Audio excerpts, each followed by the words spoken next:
Bé, bona tarda a tothom. Gràcies per haver vingut, malgrat l'ajornament d'aquest dijous europeu, que és un dilluns europeu, però l'important és que sigui europeu, oi? El senyor ambaixador Justin Harman, a qui dono la benvinguda, parla un castellà exquisit. Llavors, si m'ho permeten, jo el que faré és parlar castellà. Això no vol dir que qui vulgui pugui demanar el que vulgui o intervindre en el debat parlant català. Llavors ja li traduiria. Señor embajador, muchísimas gracias por haber venido. Sé que el jueves fue imposible, pero hoy fue muy difícil, con lo cual le agradezco el esfuerzo realizado. Y es la segunda vez que está usted aquí. Recuerdo la primera participación en un jueves europeo sobre la segunda votación, el segundo referéndum irlandés, que nos permitió disfrutar, con o sin comillas, hoy del Tratado de Lisboa. El señor embajador Harman inició su andadura en el servicio diplomático irlandés hace exactamente 39 años, que se dice pronto, ¿no? El 28 de octubre de 1974, o sea, enhorabuena.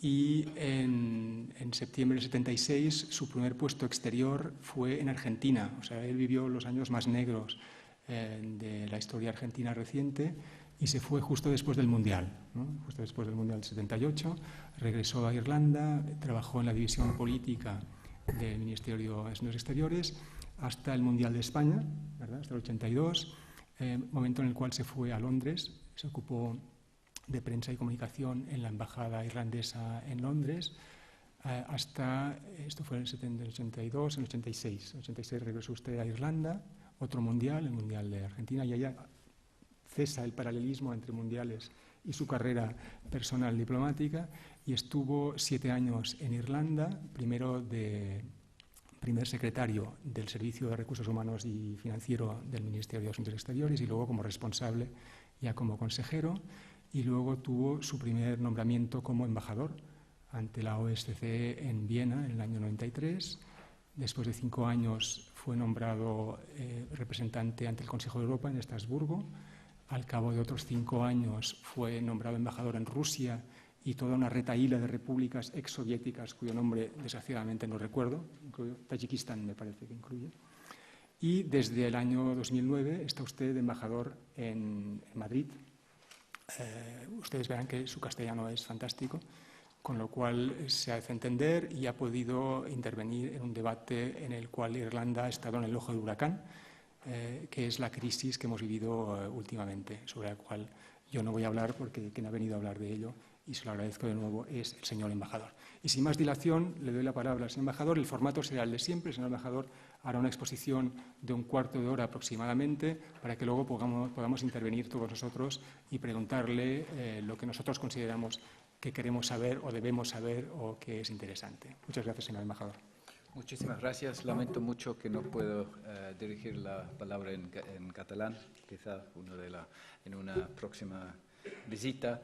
Lamento también que no pude asistir un jueves, que fue porque nuestro presidente estuvo de pasada por Madrid, volvía de un viaje a Centroamérica y pasaba por Madrid el jueves pasado, por eso tuvimos que cambiar la fecha. Pero de todos modos es un gran placer estar aquí con ustedes. Yo creo que tenemos poco tiempo para cubrir un terreno bastante amplio.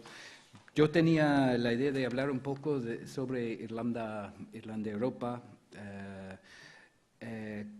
también sobre la historia de Irlanda-Europa, después de hablar un poco de la crisis, el origen de la crisis, la situación actual, unos de los objetivos que hemos logrado durante el periodo de la presidencia y finalmente algunos desafíos que están en el futuro. Primero, simplemente quiero explicar que esta presidencia de la Unión Europea no fue la primera, fue la 7ª presidencia desde nuestra adhesión a la Unión en el año 73. Personalmente fue la 7ª y última presidencia para mí. Coincidió con el 40 aniversario de nuestra adhesión, una adhesión que cambió la cara de Irlanda, una transformación muy profunda de nuestra sociedad, de nuestra economía y de nuestra identidad cultural. Siempre hemos tratado de mirar a la presidencia como una oportunidad para hacer una contribución a Europa. Y en este caso, esto fue el punto de partida. Irlanda, como algunos de ustedes sabrán, ha tenido una experiencia a través de varios referéndums. Usted hizo referencia a uno de los últimos referéndums de un tratado que fue rechazado. En cierto modo, hubo un problema de reputación, como si Irlanda sufría de un euroscepticismo. En realidad nunca fue así. Hay una preocupación en Irlanda de cómo tendríamos que construir el equilibrio entre el Estado y la Unión.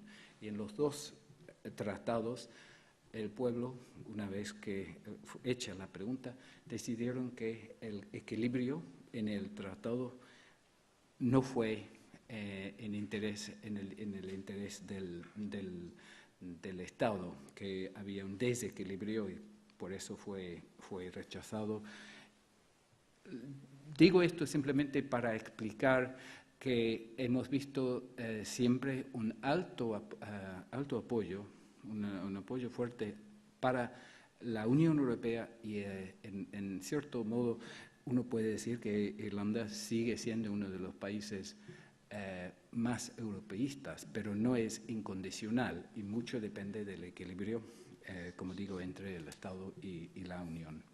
También fue una oportunidad de esta presidencia para también responder a un problema de reputación para el país después de la crisis financiera. Durante un periodo de casi 20 años, Irlanda fue visto como un país que había hecho una transformación profunda, extraordinaria, y que hubo una crisis que en parte fue, la causa fue una mala gestión por parte de las instituciones, y podemos hablar un poco de eso quizás después.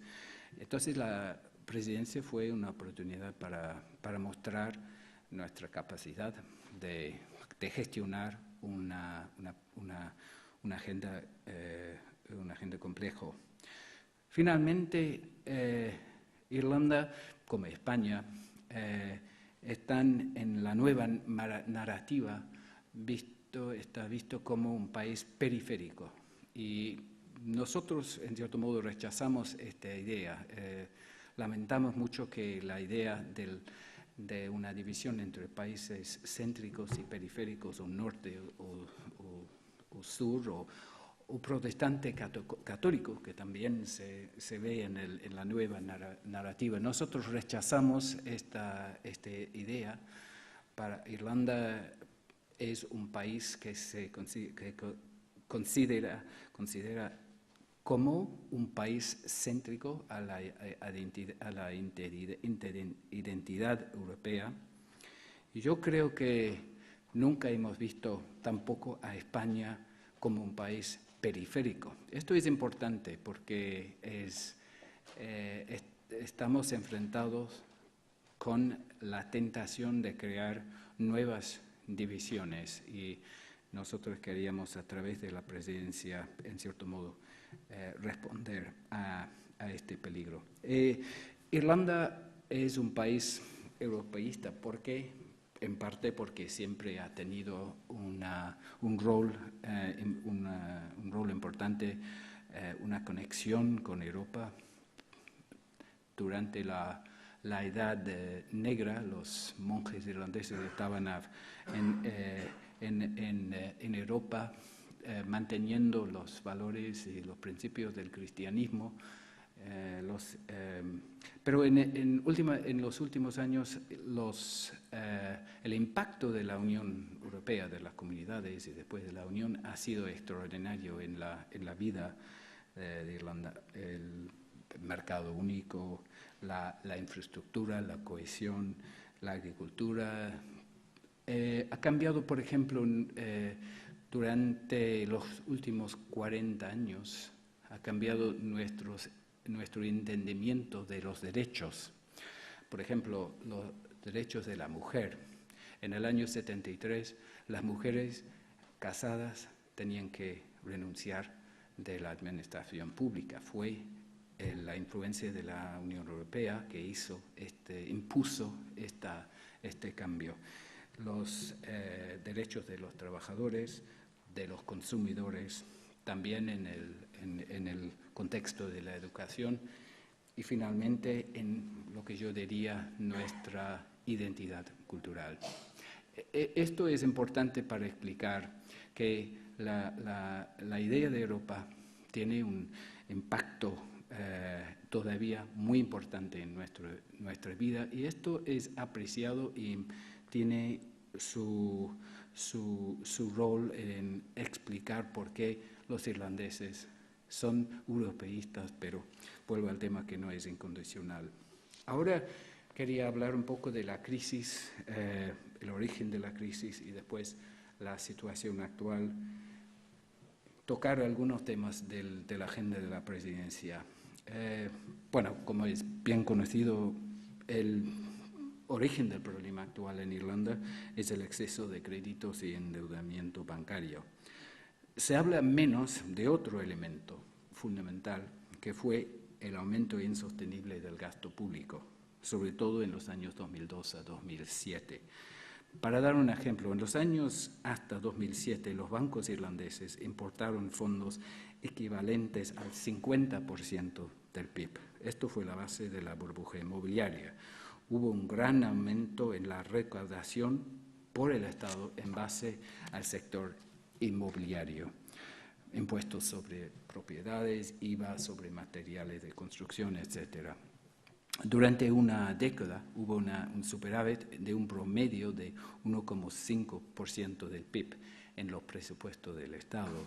Y, importante, hubo un consenso político a favor de mantener el aumento del gasto público, a pesar del hecho de que una gran parte de este gasto dependía de la recaudación de un solo sector.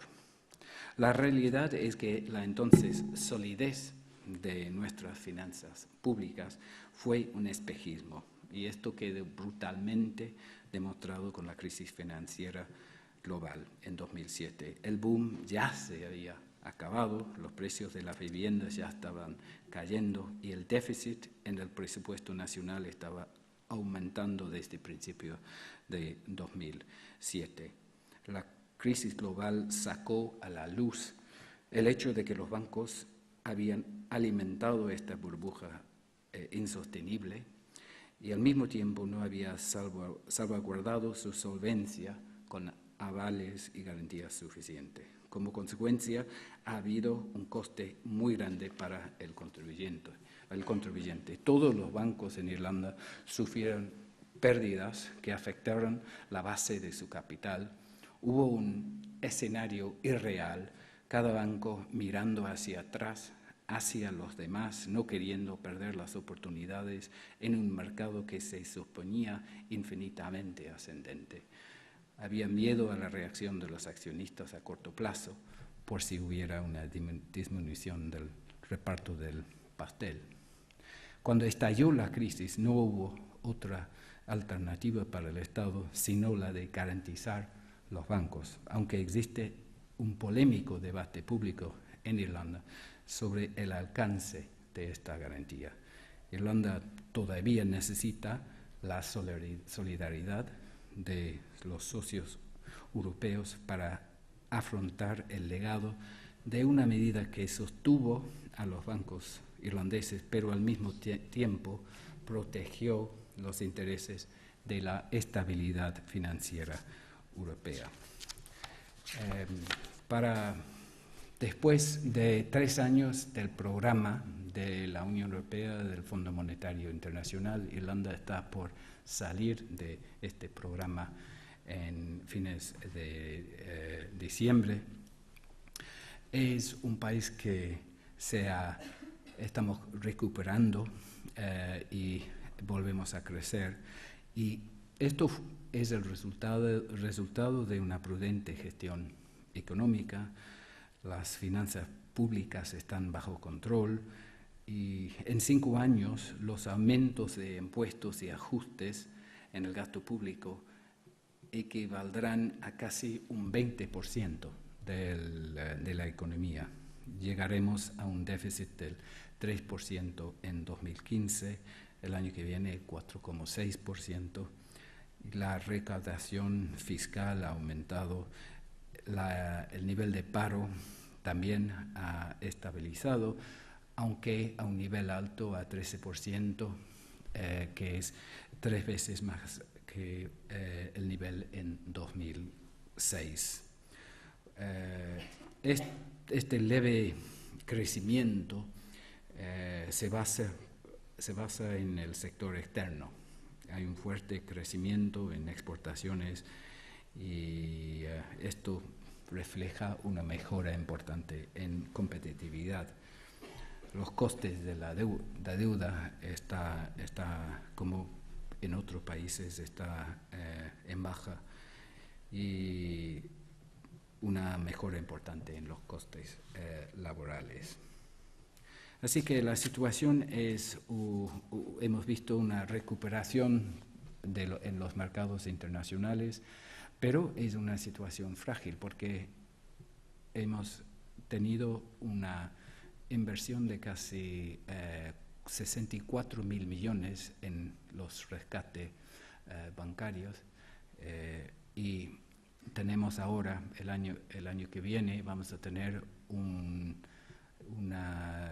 deuda de 124% respecto al PIB, un nivel altísimo, y es una situación de gran complejidad, y eso es una de las razones que hay un debate en este momento sobre las condiciones de la salida, si Irlanda tendría que salir limpio del programa actual o si tendríamos que gestionar un acuerdo con el Troika. Esto es un tema que se va a decidir en las próximas semanas, antes de fines de noviembre. Bueno, esto es el trasfondo de la presidencia. Entonces, mirando a la agenda de la presidencia, hicimos hincapié en el tema de la estabilidad financiera como la base de un crecimiento. Sin estabilidad financiera, sin despejar las dudas sobre el euro, no íbamos a poder crear la base de futuro crecimiento y crecimiento en el empleo. Por eso, la agenda de los 6 meses fue dominado por el tema de la unión bancaria, en parte porque creamos una situación en que las dudas sobre el euro venían del hecho de que hubo grandes errores en el diseño de nuestra moneda única. Estamos tratando ahora de corregir errores de diseño. El ejemplo más obvio es la falta de una unión bancaria. Estamos tratando ahora de crear una unión bancaria con ya el euro existiendo. Es un tema muy, muy complicado y estamos tratando de organizar una unión bancaria para crear la base de la recuperación y la estabilización de la moneda.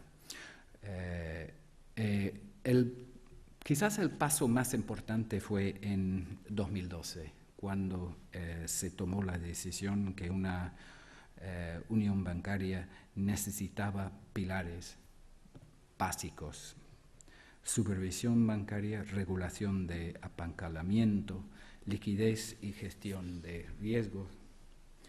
resolución bancaria y protección de depósitos. La presidencia irlandesa alcanzó un acuerdo sobre el mecanismo único de supervisión y la enmienda a la normativa respecto a la autoridad bancaria europea. Además, se logró un acuerdo sobre la directiva de los requisitos de capital, un asunto vital para asegurar la aceptación de los requisitos de Basilea III para el fortalecimiento de las instituciones bancarias, financieras. Por último, se alcanzó un acuerdo político sobre la directiva de resolución y recuperación bancaria. Esto fue la agenda más importante. Logramos un acuerdo. Ahora tenemos la primera fase de este logro con los tests que se va a organizar el Banco Europeo en los primeros 6 meses de 2013. Esto va a ser, por primera vez, vamos a tener una base para realmente comparar la situación de los bancos europeos. Existe gran preocupación de que como resultado de estos test va a haber problemas en uno u otro banco dentro de la eurozona. Hay dudas respecto de los bancos irlandeses porque hay problemas todavía, sobre todo respecto a las hipotecas, también en otros países. Y esto es un tema importante en los próximos meses. Esto quería simplemente explicar, fue la prioridad. Logramos lo que pudimos durante estos 6 meses. Hubo otros temas, simplemente para mencionarlos. El tema, por ejemplo, del presupuesto de la Unión. Hubo un logjam, un impasse entre el Parlamento y el Consejo sobre un presupuesto para los próximos 7 años de la Unión. Logramos un acuerdo tras unas negociaciones muy complicadas con el Parlamento y ahora la Unión tiene un presupuesto para los próximos 7 años. Y otro tema que creo que también es muy importante fue el acuerdo sobre la apertura de negociaciones con Estados Unidos para un acuerdo de libre comercio. Esto es para Irlanda fundamental, pero también nosotros creemos para toda la Unión. Como sabrán, estamos ya en camino en estas negociaciones con Estados Unidos. Ya se ha acordado el acuerdo con Canadá y bueno, esto va a ser un tema importantísimo para el futuro de la Unión. Para terminar, yo quiero decir que el tema que más nos preocupa en Irlanda en este momento es cómo garantizar el apoyo de los ciudadanos ciudadanos que han sido afectados enormemente por una crisis sin precedentes que ha tenido un impacto extraordinario en nuestro estándar de vida. Y nos preocupa el hecho de que existe el peligro de perder este apoyo, que en la integración y la centralización de la política económica estamos creando un déficit democrático, y que hay preguntas sobre la legitimidad democrática del proceso. Esto nos preocupa. A pesar del gran reto económico, es evidente que tenemos que asirnos firmemente a la idea de una Europa humana que estima a lo personal y celebra el espíritu y los logros humanos, no una orden tecnocrática con una base moral e intelectual limitada. La unión no es una unión económica, sino, y esto cito ahora uno de nuestros ministros, es una unión que es el proceso de paz más exitoso que jamás haya visto el mundo. Un éxito que fue reconocido con el premio Nobel de la Paz. La Unión ha logrado una cooperación entre países sin parangón que le ha permitido convertirse en una poderosa fuerza de democratización y paz en el mundo. El presidente de Irlanda, que estuvo de visita la semana pasada aquí en España, escribió hace unas semanas: necesitamos una Europa que, al responder a los retos económicos sea consciente de las consecuencias sociales de sus actos. Necesitamos una Europa que muestre solidaridad con los más vulnerables entre nosotros, que ponga verdadera energía y determinación detrás de sus esfuerzos por crear crecimiento y empleos sostenibles tan vital para su bienestar. Uno de los temas, y vamos a ver en las elecciones para el Parlamento Europeo en 2014, es la evidencia de una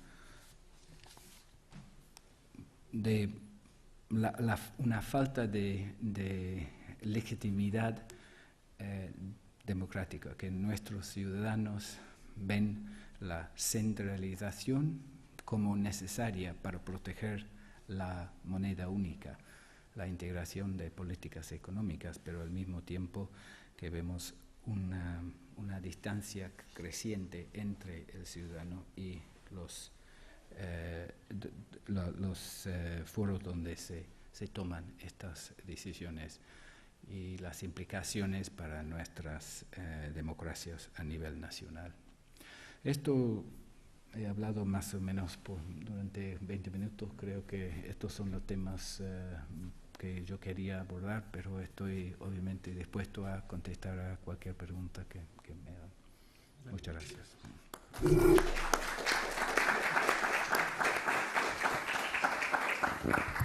Bueno, pues muchas gracias, señor embajador, por sus palabras valientes, no solo concisas, sino también valientes. Ha hablado del déficit democrático, que es un tema que hemos debatido muy a menudo en este ciclo de los Juegos Europeos, y de las pruebas de estrés a los bancos, que yo siempre me pregunto por qué se los hacen a los bancos y no a los clientes de los bancos, que igual el resultado sería otro.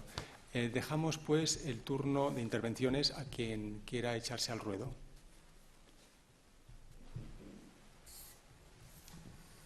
¿Alguna pregunta?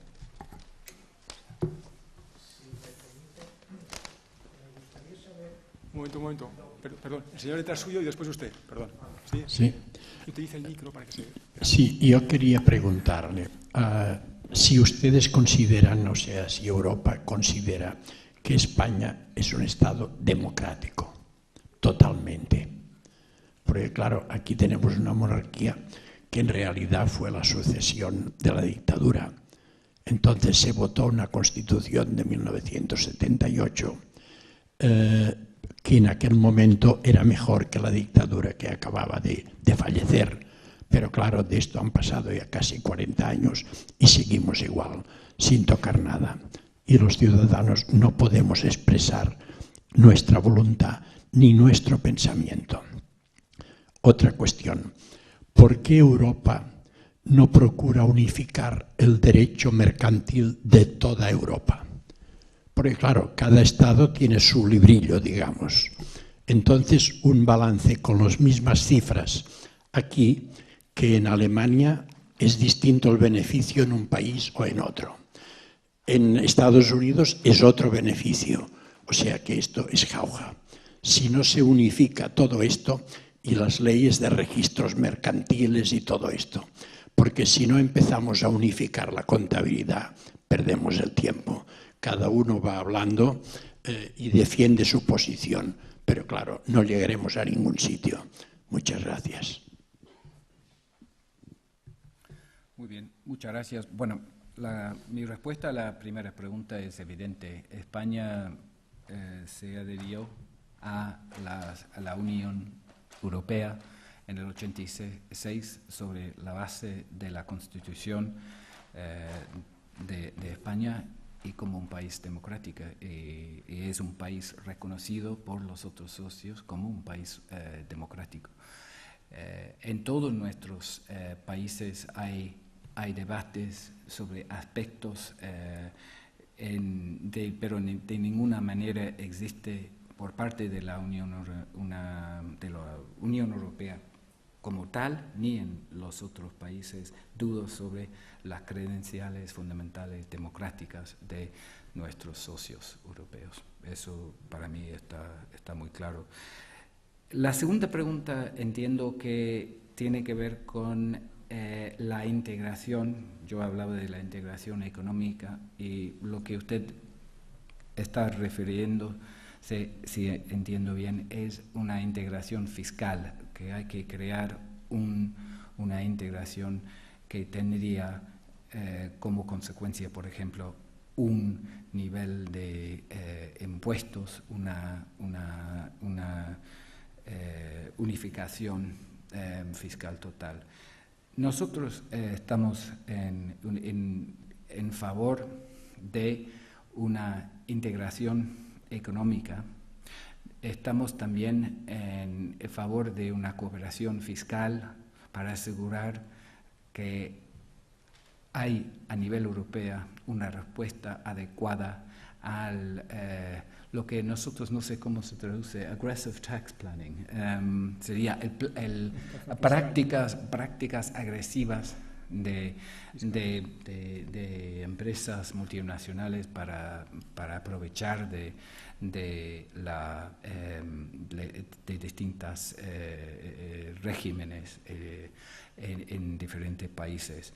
Pero no estamos en favor de un modelo para todos los países de la Unión. Creemos que tenemos unas economías que son fundamentalmente distintas. Pretender que las circunstancias en Alemania son exactamente las mismas en España o en Irlanda es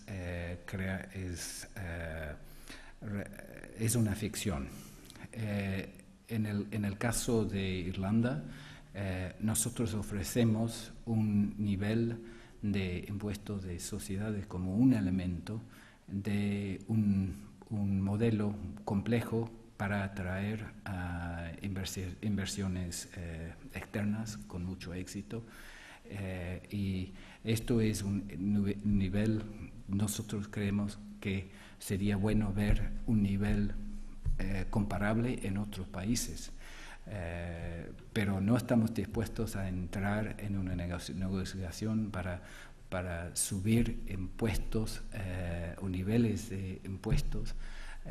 Nosotros vemos la empresa como el motor del futuro crecimiento y creemos que ofrecemos en Irlanda una oferta, un modelo que es transparente, que no permite desgravaciones. Cuando yo comparo, por ejemplo, el nivel de impuestos de sociedades aquí en España con las desgravaciones que se aplica, la diferencia entre el nivel nominal y el nivel efectivo es muy importante. En el caso de Irlanda ofrecemos un nivel de impuestos limpios, transparentes, sin desgravaciones, y ofrecemos una certidumbre a las empresas internacionales, multinacionales. No creemos que es necesario crear un modelo en todos los países en términos fiscales, pero sí que necesitamos una mayor integración de la coordinación económica. La solución es bajar el impuesto de sociedades en todas partes. Bueno, yo me parece creo muy que bien. Muy excelente idea. Usted, por favor.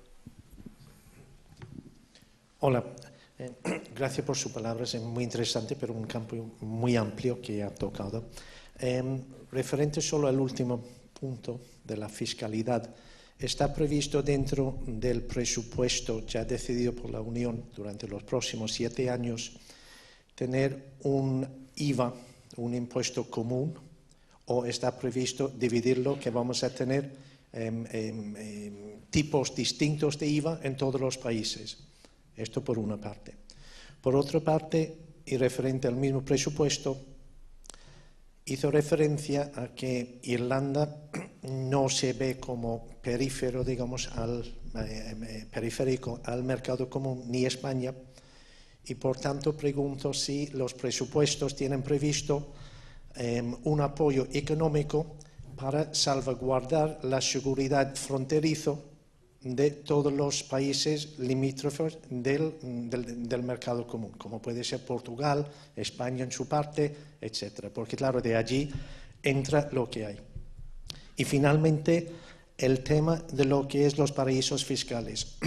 Sabemos que tenemos, Irlanda es alguno, la isla de Jersey, otros sitios donde hay más placas, pero, o Gibraltar, últimamente salen las noticias, donde hay más placas pero no negocios. Con lo cual, estas empresas, grandes multinacionales, generan mucho beneficio, pero ese beneficio no llega, digamos, no recauda impuestos los gobiernos distintos de la Unión. Con lo cual, esto tiene que afectar los cofres de la Unión y de cada país. Y pregunto si está previsto hacer algún control sobre esto, porque entiendo yo que esto sí se puede unificar. Gracias. Muy bien. Preguntas, pero perdón. Muy bien, muchas gracias por esta pregunta. Empiezo por la tercera porque sigo con el tema de la fiscalidad y el tema de los impuestos. Rechazo totalmente la idea de que Irlanda sea un paraíso fiscal. La OECD tiene 4 criterios para definir a los países que son paraísos fiscales. Irlanda no entra en ninguno. Sí ofrecemos, como ya expliqué, una oferta competitiva, transparente para sociedades, para empresas, pero en una narrativa medio perezosa que se usa en los medios, es fácil hablar de un país como un paraíso fiscal, la comparación con Jersey, etc. Esto no corresponde a los hechos de ninguna manera. Es un tema que Europa tiene que negociar. Nosotros estamos totalmente dispuestos a negociar, a hablar sobre el tema del nivel el régimen de impositivo. No estamos dispuestos, como expliqué antes, a entrar en una negociación sobre la armonización de impuestos, pero todos los países tienen, y esto está garantizado en los tratados de la Unión Europea, cada país tiene su derecho a tener un nivel de impuestos sobre empresas que se considere apropiado. Sí estamos en favor de una negociación, pero no solamente en Europa, tomando en cuenta la revolución digital y la globalización. Tenemos ahora empresas que están funcionando a nivel global, que están planeando su régimen impositivo para aprovechar de la situación en distintos en distintos países. Tenemos que asegurar una cooperación mejor entre los países para asegurar que no se crea un vacío impositivo. Y esto estamos totalmente en favor, pero no solamente en el contexto europeo, se necesita otros actores, sobre todo con Estados Unidos y los países del OECD. Respecto a Frontex y los países periféricos, yo hablaba más del tema de los países periféricos para mostrar, para hacer el argumento que es peligroso para Europa dividirnos. Pero, claro, es absolutamente correcto que hay problemas en algunos países, sobre todo en el sur de Europa. Hemos visto esto en los últimos años y esto fue un tema del último Consejo Europeo. Todavía no existen los recursos adecuados para el problema que existe, sobre todo viniendo del norte de África. La capacidad de la Unión para afrontar este problema está todavía, de mi punto de vista, todavía en cuestión. Pero y con eso el problema mayor de la inmigración, sobre todo del sur. Sobre el tema del IVA, existe un nivel de IVA que va directamente a la Unión. Esto no cambia, pero no hay ninguna propuesta para armonizar el nivel de IVA en los países, en todos los socios. Eso es una decisión que cada país toma a nivel nacional y no creo que existe ninguna propuesta para armonizarlo en este momento. ¿Ha contestado a su pregunta, a su intervención? Sí, no, muy correcto, pero el tema del IVA, sí, con el comercio intraestatal que hay, a veces uno entiende de que da pie a cierto falta de transparencia en algunos casos, ¿no? Porque el tipo de IVA que se aplica en España es diferente que Irlanda, es diferente que Alemania, y si ese IVA, porque cada país tiene un IVA, mientras que eso existe, lo que es el comercio intraeuropeo, en fin, a mi entender, da pie a una falta de transparencia sobre eso y, por lo tanto, falta de ingreso para los cofres de la Unión. Y por eso me sorprende escuchar de que ni siquiera está contemplado controlar ese tema. Si entiendo bien, está hablando de empresas multinacionales que deciden facturar en un país con menos impuesto, con menos presión fiscal en comparación con otros países. Eso es el tema que... Eso es una parte de la pregunta. Sí. Pero la otra, en general, la diferencia de tipos de IVA en los países está dando pie a cierto, no quiero decir fraude, pero falta de transparencia, desde luego, en lo que en ese impuesto. El otro tema que toca ahora, digamos, de los multinacionales que declaran o no el IVA sobre sus ventas, canalizan sus ventas sobre un punto más beneficioso que otro. Pero eso es otra cuestión, pero son dos aspectos de la misma pregunta. Es justamente lo que iba a decir, son dos aspectos del mismo tema. Con la globalización y con la práctica de las empresas multinacionales, es necesario tener una cooperación mucho mayor entre los países para asegurar que los impuestos se pagan en los países donde existe la actividad económica. Y en el caso de Irlanda estamos contentos de que los países, las empresas tienen actividad sustantiva en Irlanda, en cada uno de los casos. Hemos creado un clustering de empresas, pero hay gran número de estas empresas, no simplemente con 2 personas atrás de una brass plate, no sé cómo se dice brass plate, una placa, pero una actividad real. Y eso es un criterio esencial, la actividad sustancial en el país.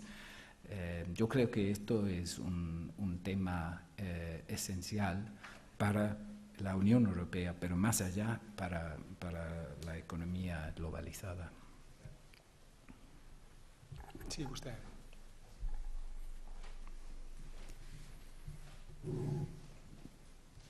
La burbuja inmobiliaria en Irlanda fue lo peor en toda la zona del euro. Y pregunto al embajador si las causas de esta burbuja, si cree que era la debilidad institucional y política en Irlanda, y por qué fue mucho peor esta debilidad que en otros países, y cómo va a rectificar en adelante la unión monetaria, o la unión bancaria. Claro, muchas gracias por esta pregunta. Es esencial, es absolutamente correcto decir que en términos de nuestra economía, la burbuja tuvo un impacto mucho más profundo que en otros países europeos, y en ciertos aspectos es sin precedentes a nivel mundial. Porque con una economía muy abierta fuimos muy influenciados por factores globales, pero en distintos aspectos, yo creo, la crisis era de fabricación casera. La realidad es que hubo una interacción entre factores externos y domésticos, macroeconómicos y estructurales. Antes de la crisis, durante muchos años, vivimos un periodo de gran liquidez, acompañado de bajos niveles de interés. Las condiciones monetarias dentro de la eurozona eran demasiado fáciles, más o menos como aquí en España, respecto al nivel de crecimiento e inflación. La integración financiera dentro de la eurozona estaba avanzando y los bancos irlandeses tenían acceso sin precedente a préstamos del exterior. Todo esto ayudó a hacer crecer esta burbuja. El sector financiero en Irlanda llegó a crecer hasta, en términos de tamaño, hasta 8 veces, entre 8 y 9 veces el tamaño de la economía real. En el caso de España, por ejemplo, cuando yo hago la comparación, a pesar de la crisis en España, a pesar del boom inmobiliario, el sector financiero no creció a más de 3,5 veces el tamaño de la economía real. Entonces, esto muestra lo que usted está diciendo, que esto ha sido una crisis sin precedentes a nivel mundial. Hubo grandes problemas de gestión de riesgo dentro de las instituciones bancarias, hubo gran problemas de regulación, hubo 3 comisiones de investigación para explicarnos a nosotros mismos cómo tuvimos una crisis tan extraordinaria, y no hay una sola razón, es una situación muy compleja. En respecto a una comisión abierta, todavía no hemos tenido una comisión parlamentaria sobre las razones de la crisis. Estamos todavía esperando el momento de poder tener. El gobierno en los últimos semanas ha decidido convocar una comisión de investigación para poder empezar, un poco tarde quizá uno podría decir, pero se va a hacer, para explicarnos en público, tomando evidencia de los actores, cómo se llegó a dejar crecer esta burbuja sin precedentes. No es fácil, porque en el sistema de derecho constitucional es complicado tener una comisión de investigación que realmente tenga el poder de llegar a conclusiones contundentes, pero al mismo tiempo protegiendo el derecho al good name de la persona, la reputación individual. Entonces fue el equilibrio entre estos dos elementos que ha complicado el establecimiento de una comisión. Yo creo que en muchos respectos hemos aprendido mucho. Hemos tomado muchas medidas a nivel nacional y a nivel europeo. El sistema de Tupac, todas las medidas de integración económica y presupuestaria han creado otra realidad a nivel europeo. Yo creo que sería impensable que se podía crear una crisis de la misma magnitud. A nivel nacional se han creado muchos órganos, como por ejemplo un Consejo Fiscal, justamente para intervenir, para prevenir políticas procíclicas de parte de los gobiernos.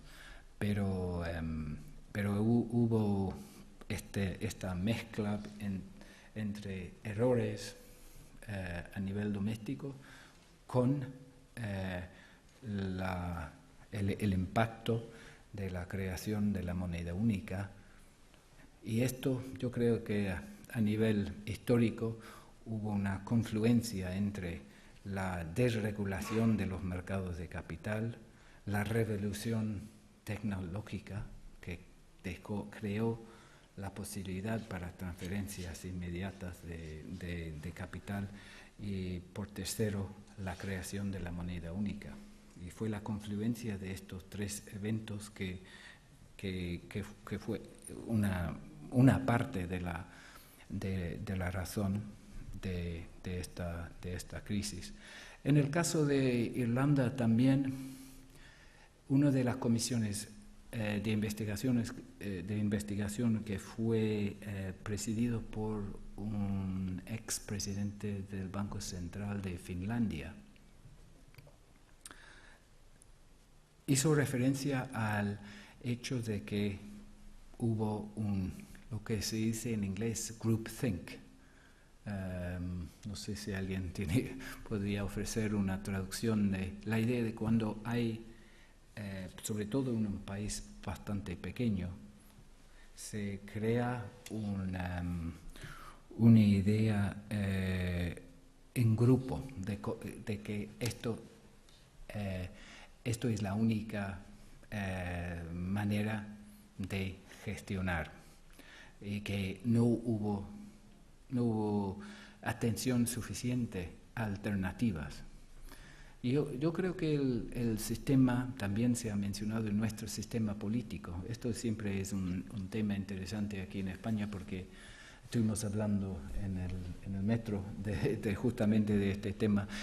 En España, una crítica que se hace al sistema político es que la distancia entre el ciudadano y el representante es demasiado lejano, y que es difícil influenciar la política por esta distancia. En el caso de Irlanda es al revés.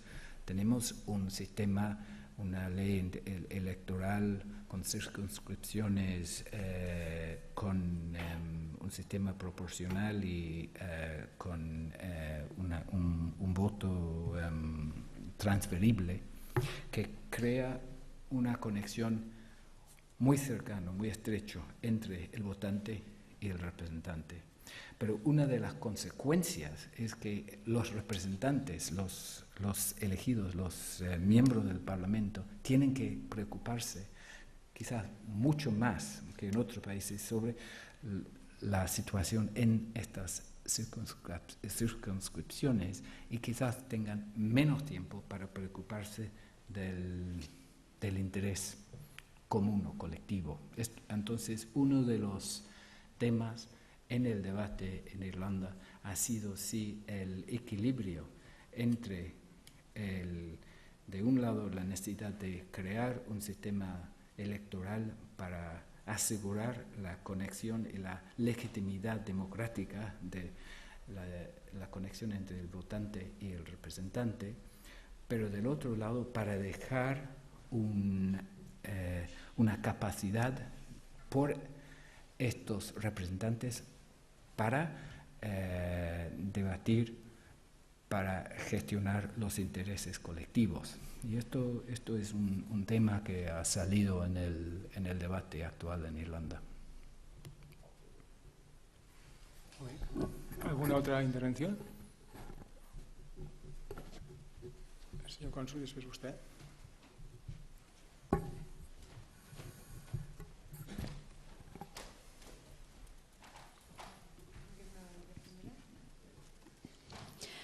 Hola, buenas tardes. Yo quería preguntarle, en una visión un poco más de la eurozona, ahora que tendremos las elecciones europeas dentro de poco y que va a haber esta figura tan importante de un presidente o una presidenta, ¿se ha hecho una especie de concienciación colectiva en la Unión para que los votantes seamos más responsables en ese voto, para que le veamos un poco más de relevancia? Porque, por ejemplo, aquí en España muchas veces se ha debatido que a la hora de votar la urna que menos importa muchas veces es la de las europeas. Y no sé si usted, que a lo mejor lo ve desde una perspectiva un poco más distante, puede pensar que esto se está combatiendo, se está cambiando o que en realidad sigue igual, que no ha cambiado nada. Gracias. Esto es la pregunta eterna. En el caso del Reino Unido se habla, es la pregunta sobre si realmente existe un demos europeo o no, si existe un demos europeo. Uno podría imaginar la posibilidad de crear unas elecciones exclusivamente enfocado en los temas de nuestra Unión. La realidad, lamento decir, es que no existe en este momento. Todavía las elecciones europeas en general hasta ahora han sido definidas por preocupaciones nacionales. Y no quiero ser pesimista, pero veo poca probabilidad que va a haber un cambio muy grande el año que viene. La preocupación a nivel europeo en este momento es que estas elecciones van a ser utilizados para protestar en parte por el impacto de la crisis. Hemos visto evidencia de una caída importante en el apoyo para los grandes partidos europeos, reflejando en cierto modo lo que está pasando a nivel nacional, dejando espacio a otros partidos y quizás también a individuos que van a entrar de los extremos, que podría crear un parlamento reflejando una gran variedad de tendencias. Esto preocupa en parte porque tendríamos una situación en que hemos creado en los tratados, y sobre todo en el último tratado de Lisboa, un proceso de codecisión. Dependemos del Parlamento. Por ejemplo, el tema del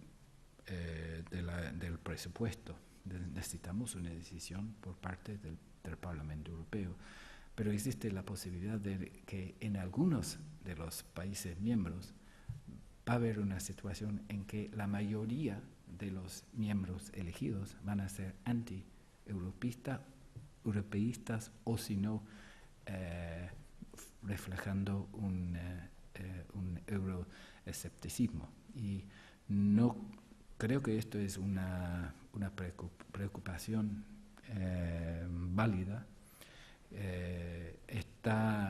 Tenemos en los próximos 7-8 meses una oportunidad para tratar de responder a través de nuestros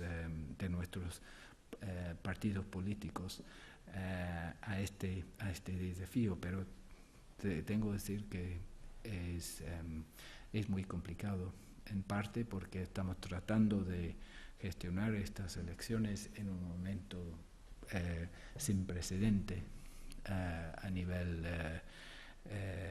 para muchos de nuestros ciudadanos. En cierto modo, lo que uno nota es una preocupación sobre la legitimidad democrática de las decisiones que se están tomando. Estamos, por ejemplo, para darle un ejemplo, en el caso de Irlanda, pero también ha pasado en el caso de España, hemos creado una situación donde el presupuesto nacional se manda al centro, a la Comisión Europea, y va a ser difícil para el país de votar, de aprobar un presupuesto sin el aval a nivel europeo. Esto está visto con razón como un paso esencial para asegurar una coordinación económica. Lo que no hemos entendido quizás suficientemente es el impacto sobre nuestra democracia de una situación donde nuestros representantes a nivel nacional no tienen en su poder aprobar un presupuesto sin un aval a otro nivel. Y esto ha creado dudas sobre la legitimidad del proceso. Y una de las preocupaciones, yo creo, es que va a haber una reacción en contra de esta centralización a través de las elecciones europeas. Así que tenemos que hacer un esfuerzo mucho mayor para explicar lo que estamos haciendo. Estamos defendiendo la moneda única, que es esencial para nosotros, y la manera en que lo vamos a defender es a través de una integración y coordinación de política presupuestaria y económica. Esto implica que no es posible para nuestros países a nivel nacional de seguir como seguían antes. Tenemos que ceder soberanía, hemos cedido soberanía respecto de los presupuestos, pero tenemos que explicar, tenemos que tener un diálogo, una narrativa a nivel nacional mucho más evidente, si no corremos el riesgo de pagar un precio alto a nivel europeo en las elecciones europeas. Sí, efectivamente, que los pronósticos son que el partido más fuerte en Francia pueda ser el Front National de Le Pen. Eso yo creo que lo dice ya todo. Muy bien, señor cónsul. Quería preguntar básicamente en la misma línea que acaban de preguntar ahora, y el embajador yo creo que ha contestado los temas que quería plantearle. Y evidentemente luego las últimas palabras que ha dicho es que realmente hace falta mucha pedagogía desde Europa y desde los partidos nacionales para que la gente vuelva a creer en Europa. Yo diría que empieza a volver un cierto euroescepticismo después de todas las medidas que se han tenido que adoptar, y evidentemente la emergencia de países de los partidos populistas que en el Parlamento Europeo serán antieuropeos, ¿no? Lo cual no deja de ser un riesgo y que yo tampoco soy muy optimista con respecto a la solución de estos problemas. Gracias. Sí, se puede ofrecer un comentario. En Irlanda nos preocupa mucho el debate en el Reino Unido, en Gran Bretaña, sobre un futuro, una posible salida de la Unión. Y está relacionado con las indicaciones de que los euroscépticos van a tener quizás mayoría en las elecciones europeas en Gran Bretaña el año que viene. Para Irlanda sería yo usaría la palabra catástrofe, la idea de una salida de Gran Bretaña. Es evidente que existe un euroscepticismo. Esto ha existido desde que entramos con Gran Bretaña en el 73, pero las implicaciones son profundas y nos preocupa mucho este creciente euroscepticismo. Otro tema que yo creo que no ha sido bien entendido es la manera en que hemos tratado de solucionar el problema de nuestros bancos. En el caso, por ejemplo, de Irlanda tuvo que garantizar el pago por 100% por el Estado. Fue el contribuyente que pagó al 100% los gastos, los costes de los rescates bancarios.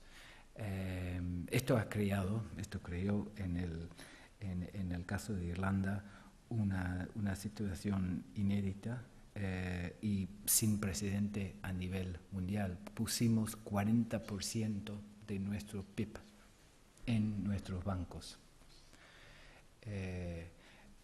Ahora, unos años después, hemos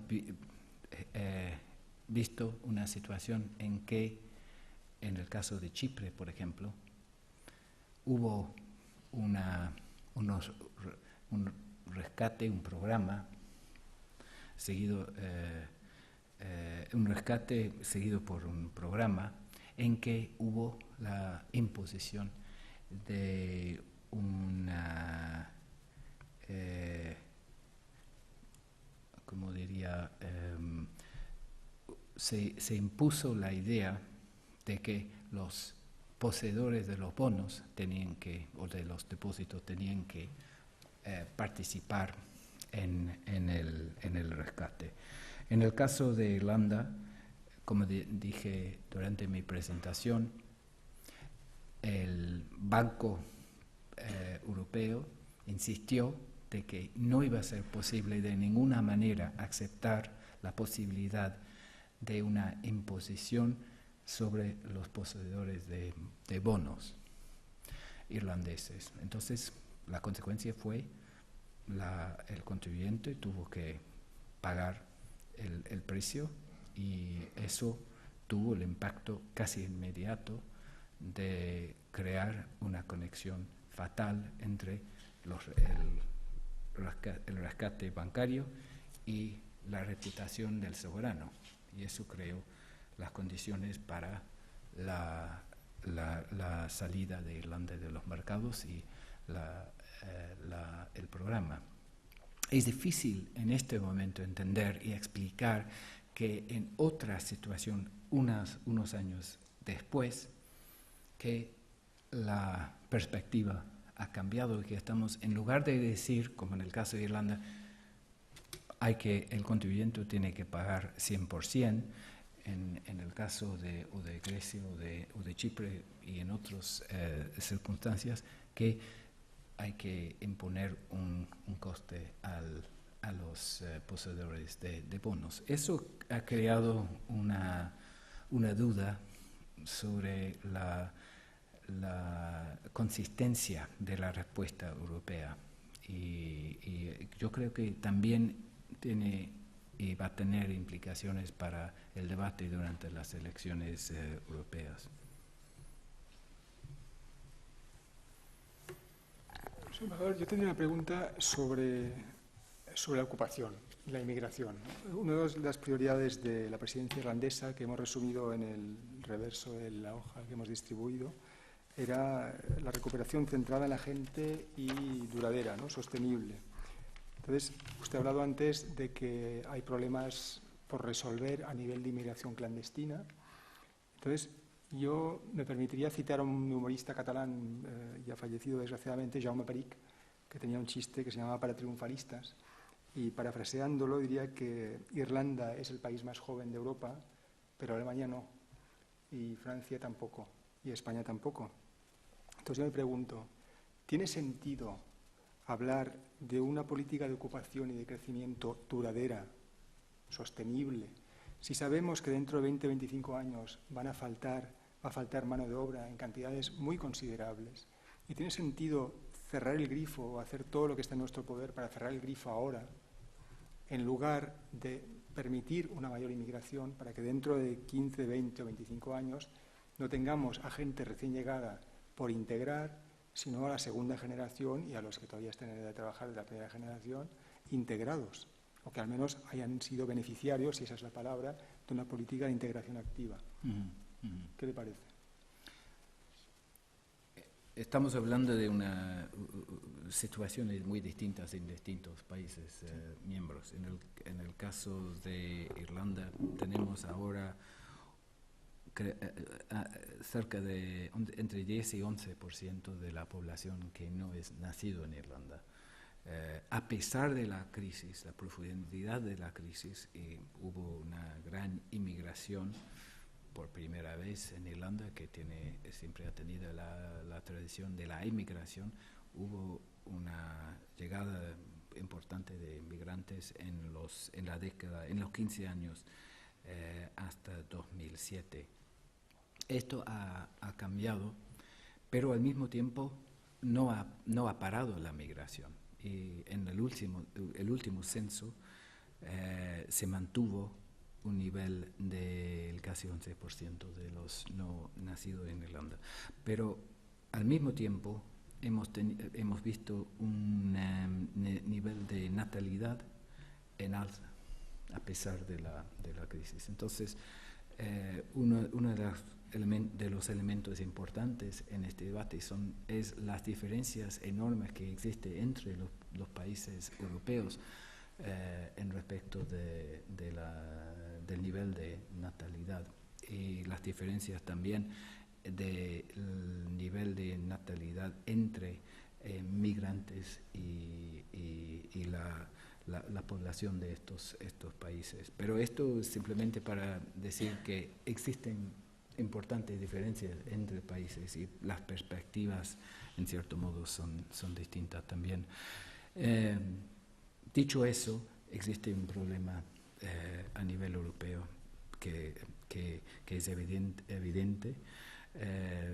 Yo creo que el tema de la inmigración no ha sido y es difícil de crear una competencia europea. Yo dudo que va a ser posible basado en los tratados, de crear una competencia respecto a la migración. Creo que se ha creado unas tensiones importantes dentro de algunos de los países por la manera en que se ha mal gestionado el tema de la migración. Yo no creo que es factible en los años que vienen de crear una situación en que se podría tomar una decisión política, por ejemplo, de aceptar un nivel de migración de X% por para compensar la tasa baja de natalidad. Yo no creo que existe la capacidad política de tomar tal decisión, y yo creo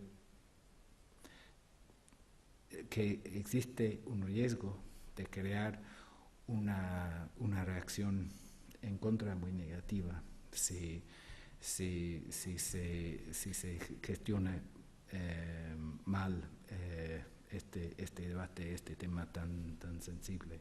No sé si la pregunta suya es que si tendremos que a nivel europeo gestionar este tema o sacándolo del nivel nacional. Eso es el... Bueno, la siguiente pregunta. Mi primera interrogación es si realmente tiene sentido esperar, porque el debate se producirá igual cuando sea mucho más urgente. Y cuando las cosas son urgentes, sobre todo en política, suelen ser más conflictivas.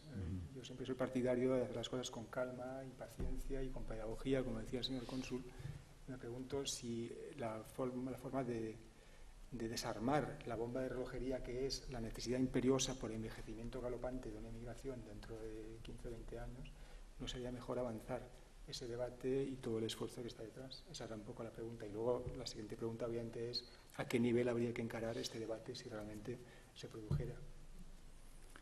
Hay que asegurar que el debate, si hay debate, esté sobre la base de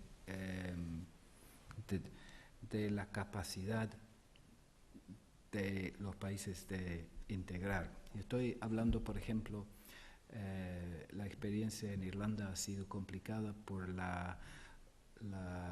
el tema de la vivienda social. La idea de la entrada rápida de migrantes sin la capacidad de ofrecer un nivel de vivienda social adecuado ha creado tensiones que podían ser importantes. Entonces, un debate en el abstracto sobre niveles de migración necesaria para compensar la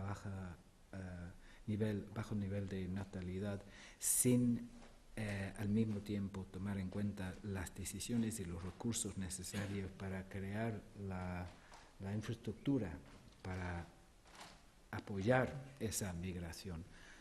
Yo creo que eso es un tema. No, si hay un desequilibrio entre esos dos, se crea un problema importante. ¿Habrá tiempo? A ver. ¿Hay alguna otra pregunta? ¿O contribución? ¿O crítica? Pues muy bien, entonces llegamos al fin de este debate. Agradezco nuevamente la presencia aquí del señor embajador y su franco hablar. Realmente para un diplomático ha sido usted muy valiente, lo cual no quiere decir que los diplomáticos sean cobardes por el sistema, pero en fin, me ha llamado la atención y se lo agradezco particularmente. Le agradezco nuevamente el esfuerzo de haber venido hoy aquí.